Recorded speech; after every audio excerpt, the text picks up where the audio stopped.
That was me 3 years ago. The project was called American Diablo. We were a heavy metal band, cross between Pantera, Crowbar, Corrosion of Conformity, Tool, you name it. We tried to draw on all our influences. Most of my collegiate career, I actually performed for this band as the frontman. And through that, I found that a lot of the things I was actually learning in class actually pertained to what I was focusing on in the band. Whether it be advertising, promoting shows, getting a hold of venues, contacting other bands, other managers, even as far as creating the actual flyers, which really got me interested in doing advertising a little bit, actually working with Photoshop and working with images, manipulating images. The whole thing just really interested me. If you've never been on a stage or performed music live in front of people, the next thing I'm gonna say may sound a little strange, may sound sappy. Closest thing I could tell you to what the experience felt like to me, spiritual experience.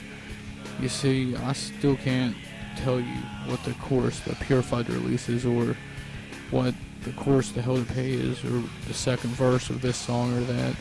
It's only whenever I'm up on stage and the lights dim and take the last drag off my cigarette and I hear that first strum, that first note, and it just comes out.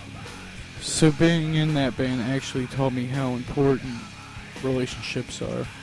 Whether it be the relationship between the band and the venue you're playing at, or the owner of the venue even, the different bands you're playing with, the sound man, the bartenders. Your reputation sometimes does precede you.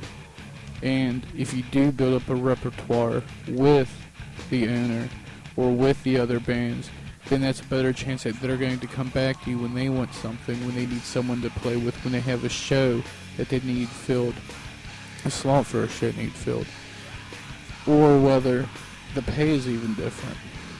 And this all relies on relationships, and that is a lot of what business is, a lot of what advertising is, PR, even journalism is full of relationships, who you get your information through, who you get your information from.